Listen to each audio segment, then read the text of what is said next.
Muhammed Peyğəmbər əslində kimdir? Abdullahın oğlu olan Muhammed miladi tarixi ilə 571-ci ildə Məkkədə anadan olub və 632-ci ildə Mədinədə vəfat edib. Doğulduğu ailə Məkkəni idarə edən nüfuzlu ailələrdən biri olan Haşim oğulları tayfasına mənsub idi. Muhammed Peyğəmbərin atasının adı Abdullah, anasının adı isə Əminədir. Yetim olaraq böyüyüb. Dünyaya gözlərini açmamış atası Abdullah vəfat edir. Təxminən 6 yaşında olarkən də anası Əminəni itirib. İki tərəfli yetim qalan Muhammed Məkkənin rəislərindən biri olan babası Abdülmüttəlibin himayəsində böyüyüb. Cavanlıq illərində ticarətlə məşğul olub. Bunun üçün Şama, yəni Dəməşqə qədər gedib çıxıb. Məkkədə etibarlı olması ilə tanınıb və buna görə də ona etibarlı insan mənasına gələn Əl-Əmin ləqəbi verilib. Çox dürüst olması, əmək sərmayə şərikliyinə əsaslanan bircə iş gördüyü sərmayədarı Xədicənin diqqətini özünə cəlb eləyir. Bundan sonra əvvəllər 2 dəfə ailə həyatı quran Xədicə ilə evlənir.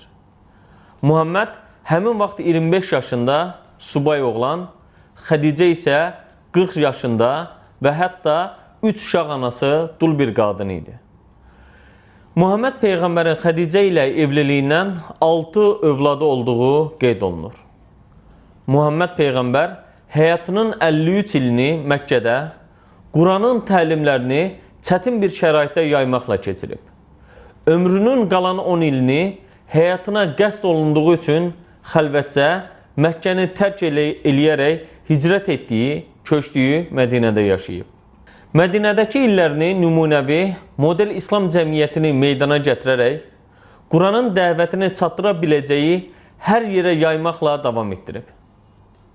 Mədinədəki ilk 5 ili Mədinə İslam cəmaatını aradan qaldırmaq üçün edilən hücumlarının qarşısını almaqla keçirib.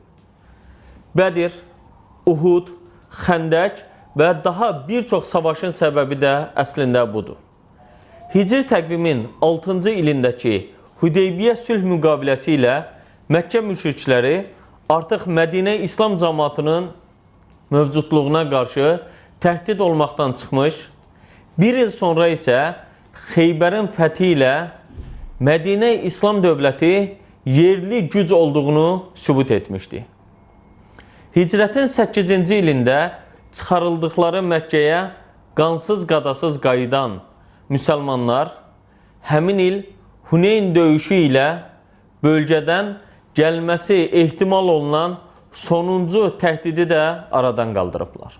Muhammed Peyğəmbər Mədinədə tikdirdiyi məscidin yanındakı otağında ay təqvimi ilə Rəbiül-əvvəl ayının 11-də, miladi təqvim ilə desə isə 632-ci ilin 8 iyununda vəfat edib və gözlərini əbədi yumduğu məkanda dəfn edilib. Vəfat edəndə ay təqvimi ilə 63 yaşı var idi. Hazırda da qəbri Məkkədə deyil, Mədinədə ilk dəfn edildiyi məkanda ziyarətə açıq bir yerdədir.